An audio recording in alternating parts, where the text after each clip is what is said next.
ভারত ইচ্ছে করলেই 50টা মিসাইল মেরে, 1000টা ড্রোন মেরে সাফ করে দিতে পারে যে কোন দিন। এবং মারবেও, মারবে, ওটাও ঠিক, মারবে, কিন্তু প্রিসিশন স্ট্রাইক হবে। এখন ম্যাপিং হচ্ছে কোথায় কোথায় কোথায় কোথায়। আমরা যখন পাকিস্তানে অ্যাটাক করেছিলাম, একজন সিভিলিয়ান মারা গেছিলেন? একজনও না। প্রিসিশন স্ট্রাইক করেছিলাম। এখন এই ম্যাপিংটা কমপ্লিট হচ্ছে, কে কোথায় রয়েছে, কোন আহ, সেনা নিবাসে রয়েছেন, কোন ফ্ল্যাটে, কোন বাড়িতে, কোন ঘরটায় রয়েছে, জানলা দিয়ে ড্রোনটা গলিয়ে দেবে এবং ইউনুস হাসির কাস্টে ঝুলবে। এরা কেউ জনপ্রিয়তা পাবে না, এরা সব কটা হচ্ছে চোরটা চিটিংবাজ। কিন্তু আমাদের ভিতরে কিছু আবার উচ্ছৃঙ্খল লোকজন আছে, তারা প্রতিক্রিয়া জানায় অন্য অন্য দেশের প্ররোচনায়, সেটিও বাংলাদেশের মানুষ স্বাভাবিকভাবে নেবে না। এখন দেখুন, এই যে আমাকেও কমেন্টে অনেক কিছু লেখেন, মোদিজির দ্বারা হবে না, ইন্দিরা গান্ধী থাকলে হতো, মোদিজি একটা ভীতু মানুষ। আরে মোদিজির কূটনীতি বুঝতে গেলে 4টে জন্ম নিতে হবে।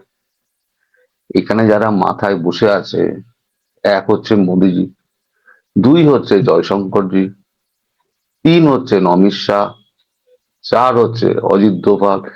এই যে যারা মাথাগুলো রয়েছে, এই যে গ্রুপটা, এটা তো আপনার আমার থেকে অনেক বেশি এগিয়ে ভাবে, 20 কদম এগিয়ে ভাবে যে আমি যদি আজকে এটা নিই, স্টেপটা নিই, তাহলে 20টা কদম পরে কি তার রিয়াকশন হতে পারে। ফলে এখন ভারতবর্ষ এটা করছে, সহ্য করে যাচ্ছে। এই যে হিন্দু নির্যাতন এত হচ্ছে, মারা যাচ্ছে, ভারতবর্ষ ডসিয়ার পাঠাচ্ছে, প্রতিবাদ করছে, সারা বিশ্বকে জানাচ্ছে।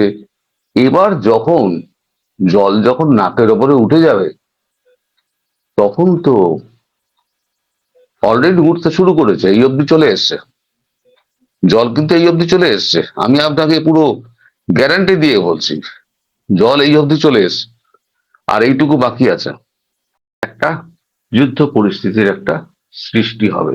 একটা কি ধরনের একটা যুদ্ধ পরিস্থিতি বা এই ধরনের কিছু বলেছেন, সেই ক্ষেত্রে কিছু কি হচ্ছে বা কিছু কি ঘটছে? আপনি যে কথাগুলো বলেন কোন সোর্স থেকে বলেন? নর্থ ব্লক, সাউথ ব্লক, তারপরে তো আপনার মিলিটারি ইন্টেলিজেন্স, যা রিটায়ার করেছে আমার সঙ্গে কাজ করতেন, তারা রিটায়ার করেছেন, তাদের তো জুনিয়র রয়ে গেছে। যে রিটায়ার করে চলে এসছে, তারও তো একজন জুনিয়র ছিল, সে তখন মাথায় বলছে, সে স্যারকে বলে, স্যারের কাছ থেকে আমি কিছু কিছু খবর পাই। ধরুন 10টা ফোন করলে পরে আমি 10 লাইন পেলাম, ওই 10 লাইন নিয়ে আমি একটা ভিডিও করলাম। একে অপরের প্যান্ট জামা ছিঁড়বে, এই দল টিকবে না, ইউনুসের জামা কাপড় এই দেশের লোকই টেনে হিসড়ে নামাবে, খুলবে। আজকে কিন্তু প্রমাণিত হয়েছে, আমি যে কটা কথা বলেছিলাম সব কটা কথা কিন্তু পুরোনো ভিডিও দেখুন মিলেছে। দেরিতে মিলেছে, কিন্তু তাৎক্ষণিকভাবে কখনো হয়নি বলে লোকে আমাকে এই সমস্ত বলে। আপনি বলছেন যে সেই পরাশক্তি যদি এই এশিয়া মহাদেশে বা দক্ষিণ এশিয়ায় আসে, চীন, চায়না এবং রাশিয়া এবং ইন্ডিয়া যদি এক হয়ে যায়, সেটা আরেকটা অবস্থা তৈরি হবে। ইউক্রেন, ভয়ঙ্কর অবস্থা হবে। ভয়ঙ্কর। এবার এবার চীন অ্যাক্টিভ করে দেবে কাকে? নর্থ কোরিয়াকে। আপনি যাই বলুন না কেন, সেই বড়রা মানে মালিক যিনি, মালিক কিন্তু কিম জং উনকে কিন্তু রাগায় না, কারণ ও হচ্ছে পৃথিবীর সর্বশ্রেষ্ঠ পাগল। আর এসআরএমবি যদি প্রথম গিয়ে কোথাও পড়ে তার রাজধানীতে, সেটা কিম জং উনেরই পড়বে। তারপর কি হবে সেটা দেখা যাক। ডাইরেক্টলি কিন্তু চীন তাইওয়ানে উঠবে, আর ওকে দিয়ে মাঠটা খাওয়াবে। দেখুন, বাংলাদেশকে যেদিনকে ইচ্ছা হবে সেদিনকে 8 ঘন্টা চটথাপ করে বাংলাদেশ ভরে যাবে। কিন্তু ভারতবর্ষ করছে না কেন? দুটো কারণ। একটা হচ্ছে, বাংলাদেশে ধরুন এই যে 18 কোটি মানুষ রয়েছে, তার মধ্যে এদের সংখ্যা কত? 1%। কি 2%? এই যে এত ভারত বিরোধিতা করে করে, কিন্তু ম্যাক্সিমাম যে বাংলাদেশি আছে, এই 98% বা 99%, তারা কিন্তু নিরাপদ। আজকে আমাদের দেশ থেকে সমস্ত দল তারা দাবি তুলেছে অবিলম্বে খাদ্য পণ্য সরবরাহ বন্ধ করতে হবে। তা মোদিজি হয়তো পাকা খেলোয়াড়, গরম লাগে এই সালটা শুরু করে। তো মোদিজি পাকা খেলোয়াড়, মোদিজি করেছেন কি, তিনি প্রত্যেকটা দলকে ওই শেখ হাসিনার ব্যাপারে যেমন প্রত্যেকটা দলকে বলেছেন লিখিত সম্মতি দাও, পরে চেঁচাবে তা হবে না।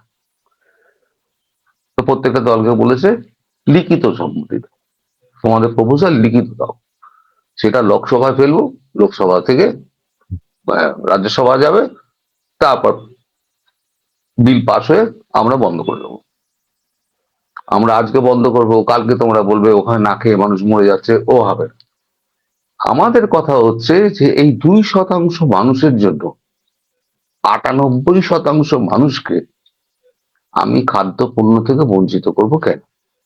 বাংলাদেশ থেকে ভারতের বিরুদ্ধে যে কথাটা বলা হয় মাঝে মধ্যে, আপনি বলছেন 2% বলা হয়, বাংলাদেশের চেয়ে বেশি বলা হচ্ছে আমেরিকা থেকে ভারতের বিরুদ্ধে। এখন বর্তমানে রাষ্ট্রপ্রধানই বলছেন, আমি এগুলো দেখে অবাক হই কিছু, কিন্তু হ্যাঁ, যে মোদিজি আমাকে ফোন করেছে, মোদিজি আমাকে সালাম দিয়েছে, মোদি আমাকে রিকোয়েস্ট করেছে, তারপরে ভারতের উপরে এই করতেছি সেই করতেছি, উনি আমারে খুশি করতে হবে, এগুলো কিন্তু বাংলাদেশের মানুষ বলে না। কাজেই সেই ক্ষেত্রে আপনাদের কোনো মানে কি, আপনি গো স্লো বলছেন, হ্যাঁ, ভাবছেন কিছু, এগুলো আপনারা কি অপমানিত বোধ করছেন নাকি? আপনাদের প্রধানমন্ত্রীকে নিয়ে এইসব কথা বলা হয়, না না না। যেমন আমিও শুনতে আমার কাছেও ভালো লাগে না যে এটা কি বলে এগুলো। আজকের পত্রিকায় হুম। বহু খবর আছে, যে আপনি এটা দিয়ে হ্যাঁ, শেষ আমি করবেন না। আমি জানি। আমি জি এইটা দিয়ে ভিডিওটা করেছি যে কাউকে না কাউকে তো বলতে হবে, জি বাংলায় আমি বলি। আর আমাদের জি হিন্দি যত চ্যানেলগুলো আছে, যত আপনার পত্রিকা আছে, কিছু কিছু পত্রিকা এবং চ্যানেল ডিপ স্টেট কিনে নিয়েছে। তা সত্ত্বেও যেগুলো বেঁচে আছে, ডিপ স্টেটের বাইরে আছে, যেমন আপনাদের কিছু কিছু ইউটিউবার এখন যেমন উল্টো গান গাইছে, আমি নাম নেবো না, সব উল্টো সুর গাইছে। তো এরকম কিছু আছে, তারা প্রত্যেকেই বিরোধিতা করছে, আমি যেমন বিরোধিতা করেছি। কিন্তু আমাদের গন্ডারের চামড়া নয়, কিন্তু আমরা তো আর এখন আমেরিকার বিরুদ্ধে যুদ্ধ করতে যাব না। বুদ্ধির আমেরিকাও খেলা আমার চলছে। আমার আমার এখান থেকে আমার এখানে যুদ্ধ করতে আমেরিকা আসবে না, আমিও আমেরিকার বিরুদ্ধে যুদ্ধ করতে যাবো না। 7 সমুদ্রে 13 মধ্যে পেরিয়ে কেউই যাবে আসবে না। ওই কূটনীতির খেলা চলবে, এ ওকে অপমান করবে, আমি আমি কূটনৈতিক ভাবে উত্তর দেবো, এই চলবে। আলটিমেটলি ক্ষতি যেটা হচ্ছে সেটা হচ্ছে মালিকের, জি মালিক এবং তার দল রিপাবলিকানদের, এটা ক্ষতি হচ্ছে। আগামী 10টা বছর, 8টা বছর, দুটো টার্ম রিপাবলিকানরা জি ক্ষমতায় আসতে পারবে না। উনি যা ক্ষতি করে গেলেন দলের এবং নিজের, সর্বস্ব ক্ষতি করে গেলেন। এর জন্য ভুগবে ভবিষ্যতে আমেরিকা। আবার ভুল করলো। আপনাদের সরকার মোদিজি, আপনারা কিন্তু এটা তাপস করেননি যে যুদ্ধজাত না, বা কৃষিজাত কোনো পণ্য মার্কিন যুক্তরাষ্ট্র থেকে নেবেন না, দাঁড়িয়ে জীবনে দিয়ে নেবে গেছেন। না, জি জি। জীবনে নেবে না। তবে আমরা আমরা কিন্তু গম আনা শুরু করে দিয়েছি, আমাদের গম আসতেছে মার্কিন যুক্তরাষ্ট্র থেকে, আমরা আপনাদের থেকে এগিয়ে আছি এখন। জি, অনেক ধন্যবাদ তরুণ দা আপনাকে। আপনাদের দিওয়ালি কি সামনে, না দিওয়ালি চলছে? অনেকে বলছেন যে হ্যাপি দিওয়ালি। হ্যাপি দিওয়ালি মানে কখন টপকাবে ভারত, ওটার আমি নাম দিয়েছি হ্যাপি দিওয়ালি। হবে ভাই, হ্যাপি দিওয়ালি হবে, যারা লিখছে তারা বুঝে ও যাবে, হ্যাপি ও দিওয়ালি হবে। আচ্ছা আচ্ছা, আমি বুঝি না, আমি বুঝি না কিন্তু বিষয়টা। ওটা আচ্ছা আচ্ছা আচ্ছা ওটা আচ্ছা। হ্যাঁ, ওটা হচ্ছে আমার সংকেত, হ্যাপি দিওয়ালি। হ্যাপি আচ্ছা দিওয়ালির আচ্ছা। বেশি আর দেরি নেই। আমি আবার নিশ্চিত করছি ও হ্যাপি দিওয়ালির বেশি দেরি নেই।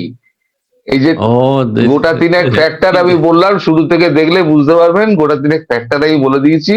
এই ফ্যাক্টর গুলো যেগুলো আমি বলেছি সেগুলো সম্পূর্ণ হলে সার্কেলটা কমপ্লিট হবে এবং হ্যাপি দিওয়ালি শুরু হয়ে যাবে।